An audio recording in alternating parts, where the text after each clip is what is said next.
gente normal.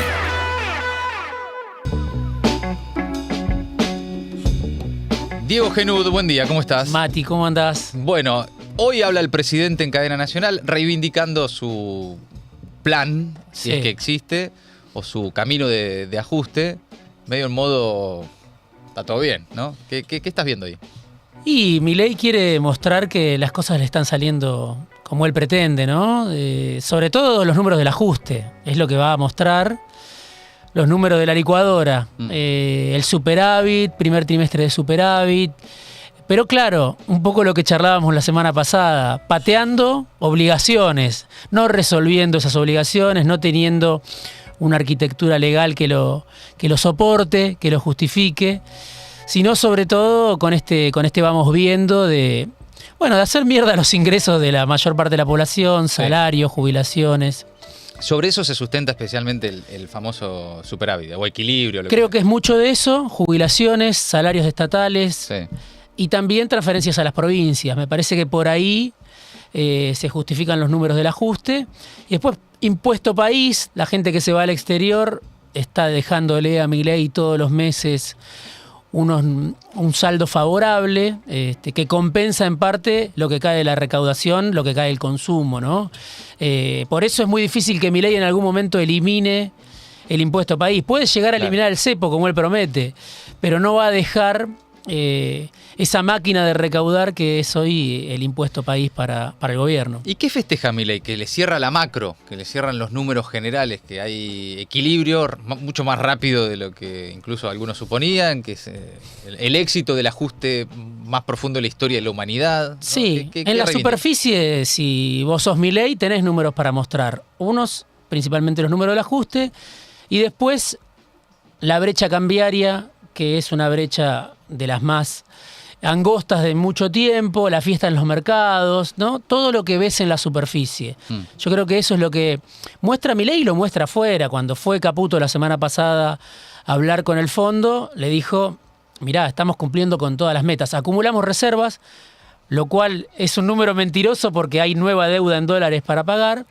Y después dos cosas, desacelera la inflación, claro, viniendo de un 25% del primer mes. Y tenemos la calle controlada, cosa que habrá que ver mañana qué pasa, ¿no? Con la marcha de las universidades, donde va a confluir también el sindicalismo, sectores de la clase media. Pero eso es lo que vendió Caputo. Lo que vende hoy Milei, que va a vender en cadena nacional, me parece que es lo que fue a vender Caputo a Washington al fondo. Tenemos la inflación controlada, tenemos la calle controlada, ¿no? Pese al ajuste más grande de la humanidad, no huele una mosca. Eso es lo que trata de vender Milei. Sin embargo, las dudas son sobre qué tan sustentable es en el tiempo ese ajuste. Sin duda. Hay que mirar lo que dice, por ejemplo, Carlos Rodríguez en una entrevista que le hicieron ayer en La Nación diciendo, bueno, yo no veo cómo esta economía se puede recuperar. La famosa B corta que está esperando el gobierno y vendiendo el gobierno, que viene un rebote de la economía, bueno, ni siquiera los ultraliberales que promocionaron la llegada de Milei al gobierno, Carlos Rodríguez, un tipo del SEMA, un tipo que fue funcionario de Menem, dice, yo no veo por dónde se sale de la recesión. Este desierto recesivo, que los locales están vacíos, que no hay guita en el bolsillo, que el consumo se derrumba, que sufre la industria, que sufre el comercio, que sufre la construcción. Bueno, ¿cómo rebota la economía con este nivel de ingresos? Ni los liberales lo ven, creo que lo veníamos diciendo. No es solo que la heterodoxia no lo ve, que el peronismo no lo ve, que los sectores de izquierda no lo ven, sino que los liberales como Rodríguez dicen, esto termina mal. Hablemos ahora de los que aplauden esto. Y la participación de Milei en el foro de Yao Yao, que fue impactante. Lo describís como un escenario impactante en tu nota en La Política Online. ¿Qué viste ahí? Me pareció que no era un discurso para mostrar al gran público. Era la intimidad de Milei con los dueños de la Argentina, con los dueños de la Argentina que están asociados a Milei, ¿no? Sí. Estamos hablando de Eduardo Elstein, del cual se podría hacer un libro o hacer un programa entero. Está para un libro aparte sobre Elstein ya. Sí. Elstein muy ligado al gobierno, el que le pagaba el hotel a Milei hasta que se mudó a Olivos, el dueño de los shoppings, el dueño de grandes extensiones de tierra en la Argentina. Es el organizador del foro Yao Yao, del foro de convergencia empresarial. Paga gran parte de la fiesta de Milei, estaba en primera fila.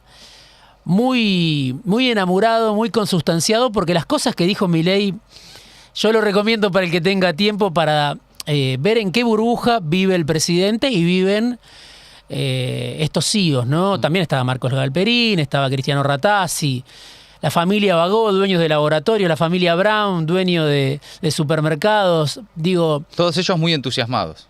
Bueno, hay una imagen cuando Milei termina Lo tenemos. el discurso que me parece que da cuenta de cuál es el nivel de intimidad, ¿no? ¿Tenés el video del momento en el que baja del escenario, le da la mano a todos? Estaba escuchando el vocero, Adorni, muy bueno Luis Adorni. Karina Milei y el abrazo con Elstein. Sí. Fuerte abrazo. Un hombre que siempre fue amigo de todos los gobiernos, Claro. ¿no? Pero ahora yo creo que está consustanciado como nunca. Galperín. Sí, Galperín le da la mano y lo espera Ratazzi. Ponele el sonido. Con la gorrita de las fuerzas del cielo en la mano. Ratazzi, que era el fiscal de Cambiemos en algún momento. En 2015 fue fiscal Sí, de mesa, sí, exactamente. sí. Bueno, todos esos muchachos, hombres de mucho poder, de mucha guita, pero especialmente de mucho poder, con muchos negocios, están realmente entusiasmados, están ahí como obnubilados con la figura de Milei y con lo que el tipo les dice, o aplauden y esperan. ¿En qué andan? Claro, hay dos cosas ahí. Me parece que es interesante el punto que marcás, ¿no? Por un lado, lo que dijo Milei, el que fuga es un héroe, ¿no? Sí. Hay que fugar cuando la Argentina, bueno, tiene una tradición muy larga en los últimos años, en los últimos gobiernos. Los dólares no alcanzan porque se van al exterior. Bueno, el gobierno de Alberto Fernández, Miguel Pese, hizo cuando asumió un raconto de qué nivel había sido la fuga durante el gobierno de Macri, 86.000 millones de dólares que se fugaron. O sea que está lleno de héroes la Argentina, no es que no hay Superhéroes héroes. por todas partes. Hay superhéroes. Somos Marvel. Sí, eso volvió a pasar durante el gobierno de Alberto Fernández, había pasado durante el último gobierno de Cristina. Sí. O sea que Milei elogia, hace casi una apología del delito, ¿no? Sí. Diciendo la fuga es el camino, el que fuga es un héroe. Hay que comprar dólares en negro para no financiar a estos políticos, Sí. chorros, delincuentes. Increíble. Sí. Bueno, todo lo que aconseja ahí parece, por eso digo, de un mensaje en privado. Me sorprende mucho que lo hayan difundido en público, pero bueno, así Pará, está es el un punto- gobierno. Es un punto importante este que marcas, porque estaba bastante cerrada la presentación Sí. a que solo estuvieran ahí los dueños de la Argentina. Los periodistas que cubrieron el acto, que fueron a Bariloche, se quedaron afuera de ese discurso de Milei y pensaron, no nos vamos a enterar de nada. Claro. Después estaban tan contentos ahí, había tanta euforia, que terminaron decidiendo difundirlo a través de la cuenta oficial del gobierno, ¿no? Y al verlo vos decís, posiblemente el tipo pensó que esto era para... Sí, le Para el recibieron ámbito también, privado. pero claro, es el mundo de los dueños, Claro. de 1000 dueños que estaban ahí, Sí. de 500 dueños, una platea muy favorable. Ahora, al final del discurso de Milei, después de decir, sigan fugando, compren dólares en negro, todos la tienen adentro, los que me critican la LTA, la frase de Maradona, lo dijo varias veces Milei, respondiéndole incluso a tipos como Carlos Rodríguez, digo, en una pelea entre liberales, si querés, entre sectores de derecha, Milei le dijo, me la chupan una y 1000 veces, la tienen adentro, pero al final termina diciendo, muchachos, van a tener que invertir, van a tener que poner las pelotas alguna vez. Y eso también te marca la otra cara de Milei, Sí. que es, todo bien, vamos ganando, los estamos haciendo mierda, los estamos dejando en evidencia a estos políticos chorros. El principio de revelación. Sí, que dice, estamos viviendo un momento de revelación maravilloso. Sí.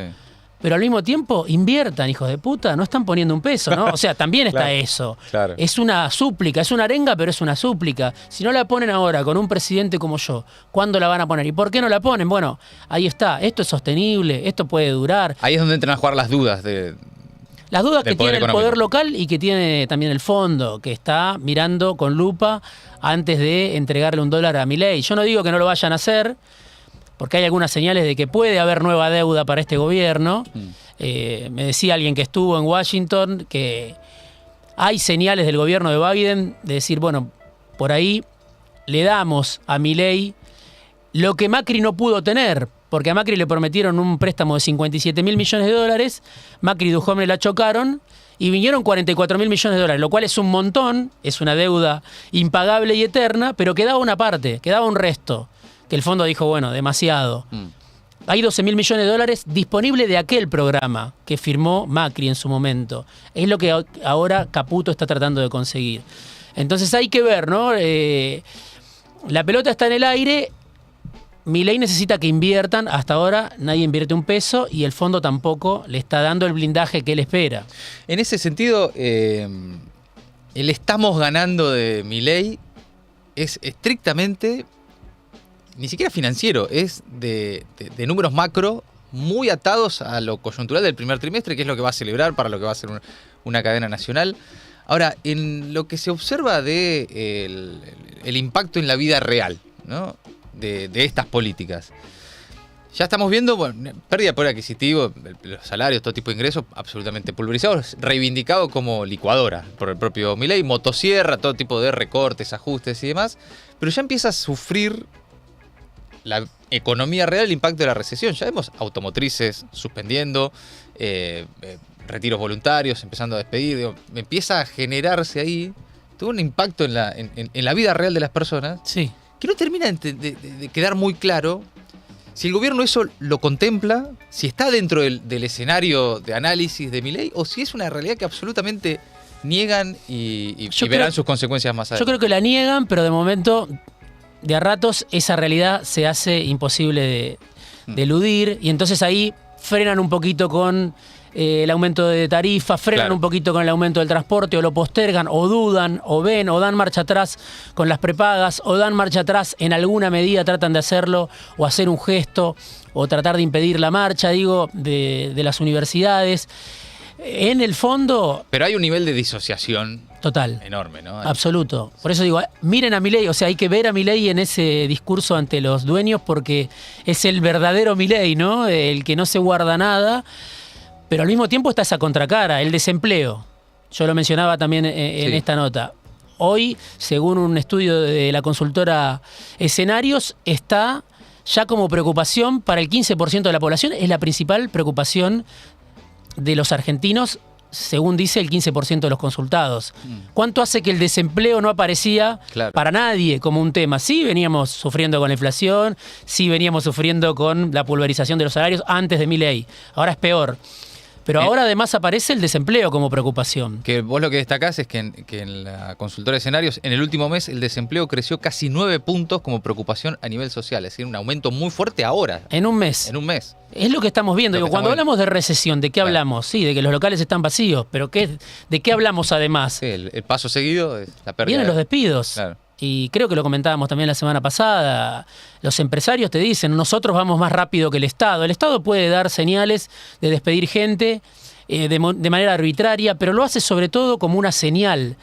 Es vía libre para los despidos del sector privado. Cada despido del Estado, en realidad, es decirle a los empresarios, despidan que no hay problema. Bueno, eso es un boomerang para la sustentabilidad del plan Milei, si es que hay plan Milei, ¿no? Que genera muchas dudas si hay algún plan. Sí. Entonces, empezamos a ver que al lado nuestro se queda gente sin laburo.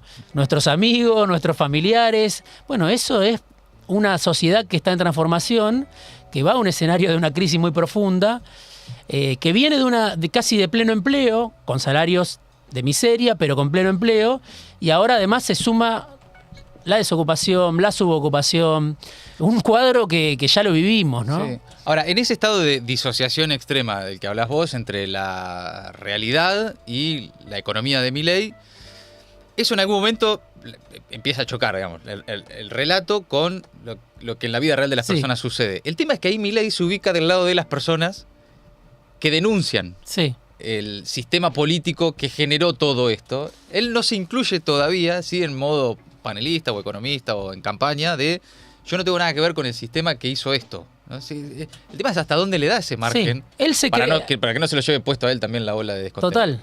Sería lo lógico que en algún momento el descontento lo empiece a afectar a él. Pero él se cree a salvo. Claro, por ahora, sí. De esa bronca social, de esa rabia social que lo trajo a él, a la presidencia, él piensa que está a salvo y actúa, por eso digo, finge demencia. La disociación extrema es fingir demencia cuando también sus senadores votan los aumentos para los senadores, cuando hay acomodo, cuando hay ascenso, cuando hay ministros, funcionarios que se suben el sueldo, cuando los directivos de YPF quieren cobrar $72.000 por mes y están por votar eso en una asamblea de YPF el próximo 26 de abril. Digo, cuando la propia Karina pasa a ser rango de ministra y con el correspondiente aumento de sueldo, digamos. Él dice, yo estoy al margen, le estamos sacando la careta a estos delincuentes, ¿no? Claro, claro. Y por ahora le rinde, pero claro, ¿hasta cuándo le puede rendir? Yo creo que la dirigencia política sigue jugando para Milei, ¿no?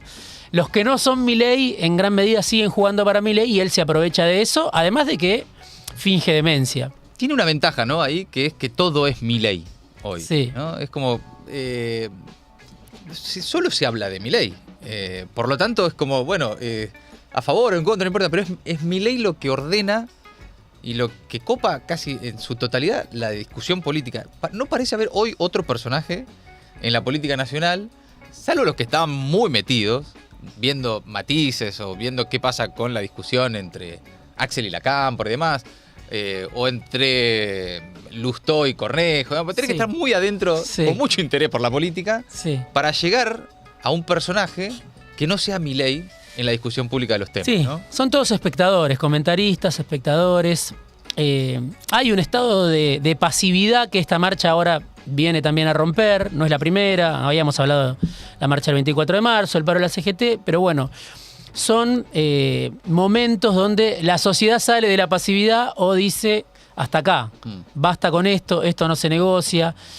Bueno, eso también va construyendo algo, pero claro, no hay quien se ponga al frente de eso, desde la oposición. No hay quien se ponga al frente con claridad y bueno, no hay consenso en las filas de la oposición sobre quién debe conducir la etapa que viene, quién tiene que liderar la alternativa. Alguien me decía, hay un pesimismo orgánico.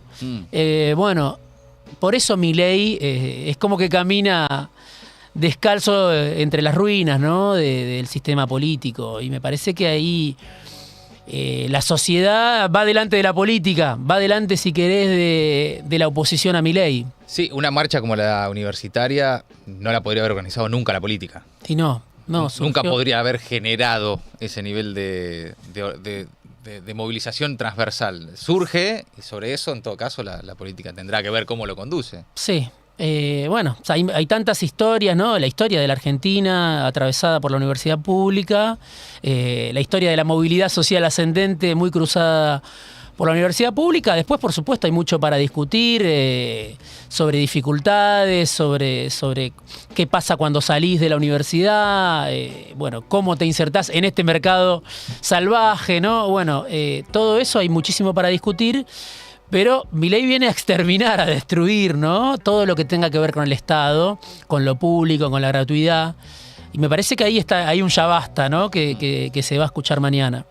Diego Genud, si quieren profundizar en alguno de estos temas, está La impunidad de los héroes, su última nota en lapoliticaonline.com. Diego, siempre es un gustazo, gracias. Para mí también, Mati. Diego Genud de Maldita Suerte. Maldita Suerte. Una mirada absurda de una realidad crítica.